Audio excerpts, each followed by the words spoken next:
Hello everyone, welcome back to my channel Learn Practice Achieve. I am Sukirti, I am an educator and today we will discuss chapter number 3 that is pair of linear equation in two variables. इसमें हम discuss करेंगे question number 2 जो कि based है जो formulas हमने discuss किया था इंट्रोडक्शन चैप्टर में. ठीक है, सो फॉर्मूला की बेसिस पे आज हम फाइंड आउट करेंगे या सॉल्व करेंगे question number 2. So let's start. Question number 2 given है on comparing the ratios a1 upon a2, b1 upon b2 and c1 upon c2 find out whether the lines representing the following pairs of linear equations intersect at a point, are parallel और coincident. मतलब इसके 3 types के formulas हैं. ठीक है, तो according to those formula हमें find out करना है अगर a1 upon a2, b1 upon b2 और c1 अपॉन c2 गिवन है तो वो लाइंस इंटरसेक्ट करेंगे आपस में, या दोनों लाइन पैरेलल होंगे या दोनों लाइन कोइंसिडेंट होंगे. कोइंसिडेंट मतलब they will represent a single line. ठीक है, इसका फर्स्ट इक्वेशन गिवन है 5x minus 4y plus 8 is equal to 0 और 7x plus 6y minus 9 is equal to 0. तो सबसे पहले हम फाइंड आउट करते हैं कि हमने क्या फॉर्मूला डिस्कस करा था जब इंट्रोडक्शन का चैप्टर हमने डिस्कस करा था.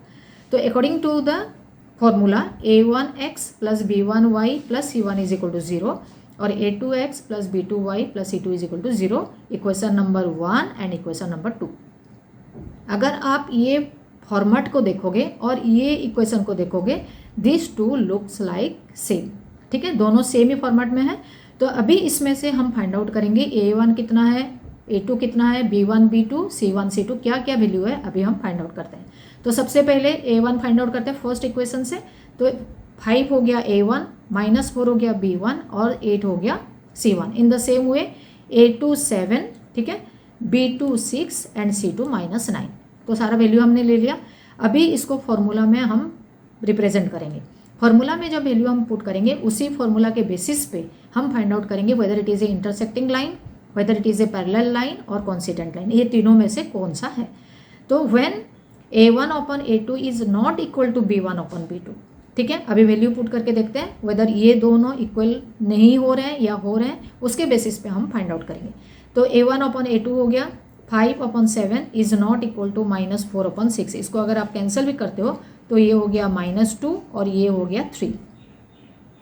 ठीक है, तो 5 upon 7 is not equal to -2 upon 3. तो अगर ये कंडीशन होता है तो क्या होगा, the pairs of equations given have a unique solution and the lines intersect each other at exactly 1 point.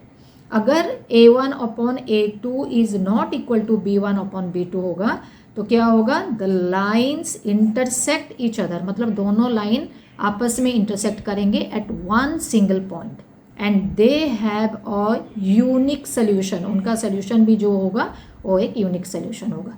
So for the first case it is an intersecting line. Clear. Then part 2 of second question. ये question आपको given है 9x plus 3y plus 12 is equal to 0 और 18x plus 6y plus 24 is equal to 0. अभी इनमें से हमें find out करना है whether it is intersecting line, parallel line or coincident line. ठीक है, again we will take the formula जो नॉर्मल फॉर्मेट है, स्टैंडर्ड फॉर्मूला है जो. ठीक है, a1x plus b1y plus c1 is equal to 0 and a2x plus b2y plus c2 is equal to 0. ये standard form है. ये स्टैंडर्ड फॉर्म में ये क्वेश्चन भी आपका गिवन है. Clear. Now according to this standard format we will find out what is a1 a2 b1 b2 and c1 c2. ठीक है, वैल्यू फाइंड आउट कर लेते हैं. a1 is equal to 9 and b1 is equal to 3, c1 is equal to 12 हो गया. In the same way a2 is equal to 18, b2 is equal to 6 and c2 is equal to 24. ठीक है, अभी formula क्या है देखते हैं. When a1 upon a2 is equal to b1 upon b2 is equal to c1 upon c2, अगर ये तीनों इक्वल हो जाते हैं तो क्या होगा उसको हम फाइंड आउट करेंगे. पहले वैल्यू पुट करते हैं. तो 9 अपॉन 18, 3 अपॉन 6 एंड 12 अपॉन 24. इसको कैंसिल करो. 9 1 जा, देन 9 2 जा, 3 1 जा, देन 3 2 जा एंड 12 1 जा एंड 12 2 जा. It means all the 3 values are same. अगर तीनों वैल्यू सेम हो जाता है तो क्या होगा, the pairs of linear equation given have infinite possible solutions and if they have infinite possible solutions the lines are coincident. Coincident मतलब दोनों लाइन क्या होगा, दोनों का वैल्यू जब पुट करेंगे तो दोनों लाइन एक ही लाइन के ऊपर आ जाएंगे, means it will look like a single line. Clear? Now third part of this question, 6x minus 3y plus 10 is equal to 0, 2x minus y plus 9 is equal to 0. ठीक है, इसको हम एक general format में पहले change करते हैं. That is a1x plus b1y plus c1 is equal to 0 and a2x plus b2y plus c2 is equal to 0. इसको भी हमें फाइंड आउट करना है whether these lines are parallel lines, intersecting lines या coincident line. So on the basis of this first we will find out the value of a1 a2 b1 b2 and c1 c2. ठीक है, तो पहले equation से हम निकालते हैं. a1 is 6, b1 is -3 and c1 is 10. और according to second equation a2 is 2, b2 is -1 and c2 is 9.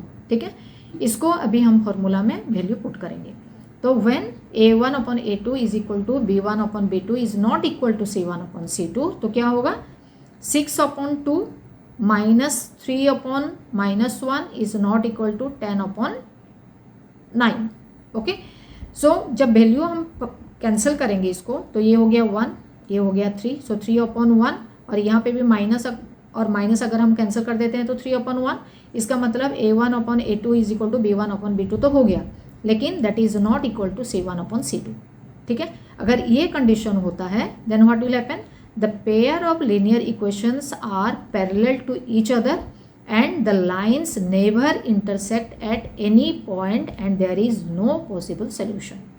इसका मतलब अगर a1 upon a2 is equal to b1 upon b2 होता है लेकिन वो c1 अपॉन c2 के इक्वल नहीं है, तो क्या होगा, these lines are parallel lines. मतलब there is no common point of intersection between these two lines. Clear? Done?